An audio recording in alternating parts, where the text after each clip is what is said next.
Hey Body Rockers, Shannon Davis.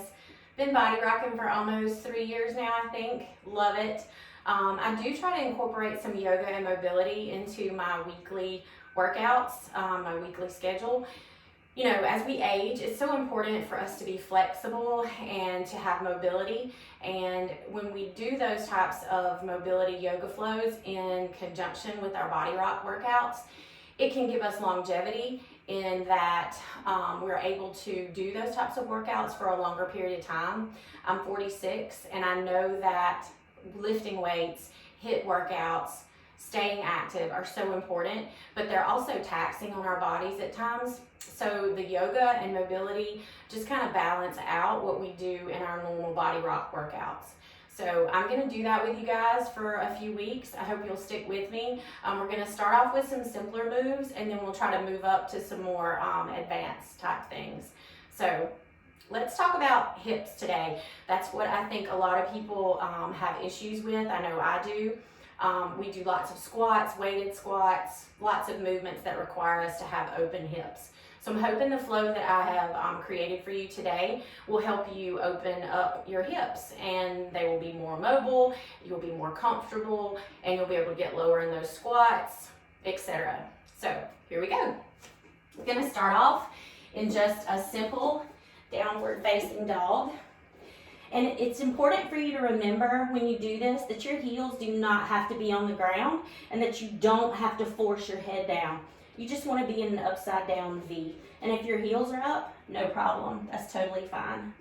Then we're going to do something called walking the dog, and that just kind of gets you loosened up a little bit. Just bending each knee back and forth. And you can do this, you know, a few times for as long as it takes to get you sort of opened up and loosened up. And from here, we'll just step forward and we'll come into a forward fold. And most people think when you do a forward fold for the first time that you have to like touch your chest to your knees. Most people can't do that, and that's perfectly fine. I can't even do that. And I just recently learned that it's way better if you bend your knees and kind of lean forward that way so that your chest touches your knees. You can even cross your arms and just let your body hang there for a second. You can turn from one side to the other. Kind of stretches out the back as well. Come back up. And some people jump back to plank and some people step back. Either way is fine. But if you do decide to step back, you want to just make sure that you're in a really straight plank. The next thing we're going to do is try some lunges. You're going to come forward. And then you're going to just take a low lunge. Come up. And if you put your arms out to your side and you lean back, it gives a really good stretch.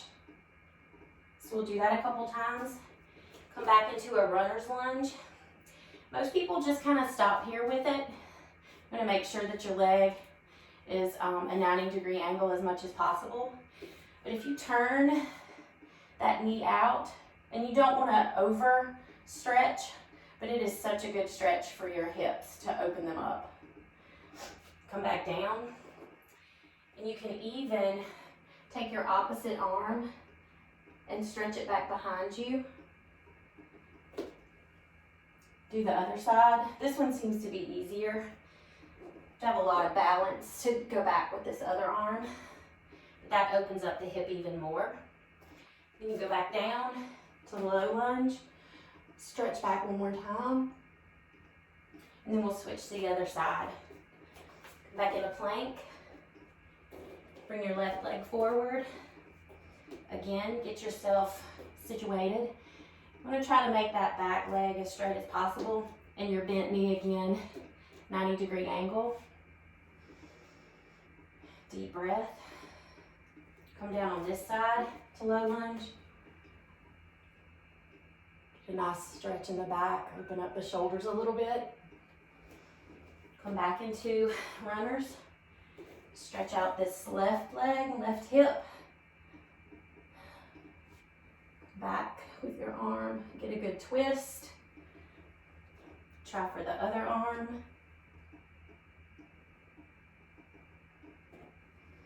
And again, doing just a runner's lunge is great. If that's where you're at, start with that, no problem. But if you can get that leg pushed out just a little bit, just opens the hips even more. Then we'll go back, low lunge once more, lean back into it, come back once more, stretch it out.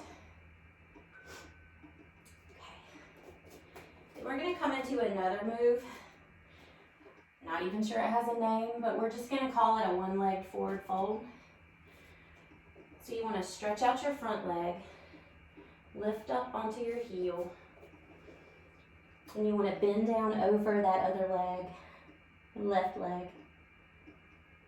You don't have to touch it, but you'll feel a really intense stretch in your hamstring, which is also so good for us. Just do it a few times. Make sure you're breathing through all of these as well. Sometimes you have a tendency to just kind of hold your breath. But make sure you breathe. And then we'll go to the other side.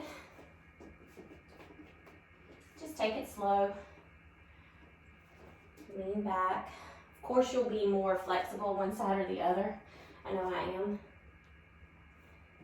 But you want to just take your time with these. Moving slowly, getting as good a stretch as possible. Okay, the next one we're going to move into, most of you are familiar with it. It's pigeon. So you want to bring your left leg forward, bend it in front. The goal is to get this front leg perpendicular. I'm not there. And also to try to get your leg onto the top of your thigh and knee, and then to lean back as much as possible. I don't have a lot of flexibility in my back to lean back very much, but then you just want to take it down, come back up, do that a couple times. Breathing in when you come up, out when you go down. You can even take it all the way down to the ground. Just kind of lie there. Really intense stretch on the back side of the left leg. One more time, then we'll switch legs.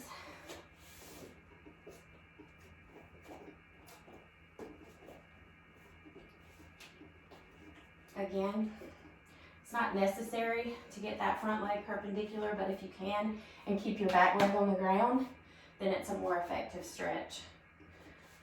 I'm much more flexible on my right side. Again, just take it down. You can even wiggle your shoulders around. It just feels really good. Come back up. Breathe in. Breathe in when you come up. Breathe out when you go down. Again, just kind of lie down. Get that intense stretch. If you can, when you lie down, you can move that leg out some so that the stretch is more intense. Then we want to come back up. Stretch it out. Then we're going to come into some wide leg forward folds, which are also good. Cannot do a split, and I'm okay with that. Maybe one day. I'm not too worried about it. But this is so good for your hips. You can use a block. I like to use a block because I can't go all the way down, but it does help. You just lean forward as far as you can. And just hold it for a few breaths. Come back up. You really want to make sure that your back is as straight as possible. And you can even use the wall and lean against that and stretch your legs out. Some people turn it around, lie on the floor, put your feet up. Not very graceful, but it gets the job done. Gravity just tends to pull your legs down for you, so you can get a deeper stretch this way. You can just hang out here for a little while. Feels pretty nice. take a couple deep breaths. And then when you're ready, come up. Then we're gonna try some leg lifts. These are killer, but they're great for opening your hips and also for giving your core some stability as well. And you don't even have to have a block. It's not necessary. You just want to make sure that you lift your leg. So you're gonna sit tall, straight, lift your leg out, lift it back in and out, in and out, in and out. Doesn't look like much, but your quad will be screaming shortly. So I don't know, maybe 10 times. You know, you want to get to that burn because you know it's working, and then try to go a little bit beyond that. You can take it to the other leg. And again, like I said, you don't even need the block. Just want to lift your leg up high, out and in, 8 or 10 times, just to get that stretch, feel that burn.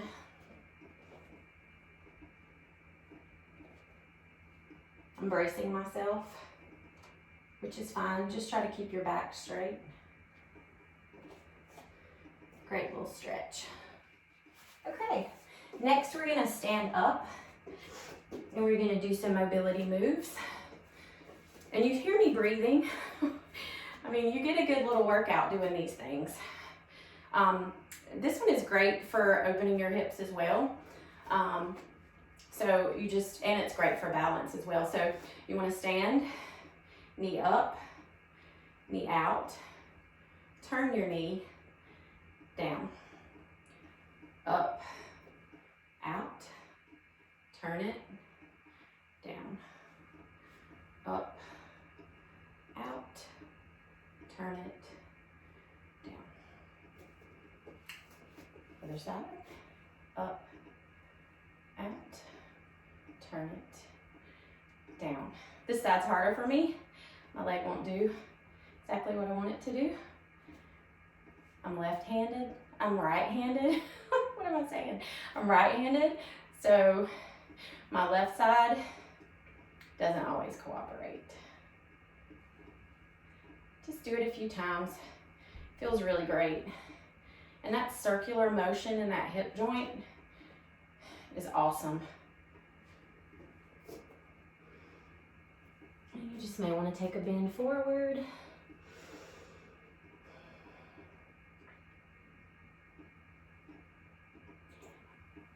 Now we're gonna try some things with our pink thing. If you don't have one of these, seriously need to think about getting one. So versatile. I'm gonna be using it a couple times in some of the future videos that I give you guys. But today, if you just put your foot in the middle circle, then you grab it. And of course, depending upon how long your leg is how long you're gonna have to go down. Some of you may be able to go further down, and then there's more resistance. Just kind of play around with it. You want to lift your leg, lift it out to the side and down. Lift, side, down. Lift, side, down. Lift, side, down. Maybe 5 or 10 times. If you have really good balance, or if you want to work on your balance as well, and your balance and when you go out to the side, you could even take it down, go into warrior, come back up, front, side, twist it around that way if you want to, and just try to stay on that left leg if you can for more balance. If you can't, you can totally touch down like so. Want to make sure you keep your legs and your back straight when you're doing those moves though. And then we'll go to the other side. Again, up. Start off just up, out to the side, up, out to the side. And again, you know, you'll have to adjust where you put your hands in your pink thing. My legs are really short, so I can pull up some, out to the side. And again, you can try for warrior. And you can see I'm not nearly as good at balancing on my right leg, which is weird because I'm right-handed. Go figure. Out to the side, back, down, up, out to the side, back, down, up, out, back, down. Kind of get your heart pumping on the balancing. Okay, so and the deal with this little mobility yoga-ish flow, you know, you can do it as many times through as you'd like. Generally 5 to 10 reps. And if you're doing a pose, for example, if you're doing, you know, your forward fold, typically 50 seconds, you want to hold it. Breathing, and you want to round up. So, I hope you enjoyed this. I'm going to be coming back every week for a little while, giving you new moves and flows. And I'm going to try to work on different parts of the body. And I think next week we'll probably do some shoulder opening, which is really great. I know, especially because we tend to lift heavy weights, so it's important for your shoulders to be open and mobile as well. Hope you come back and see me. Thanks.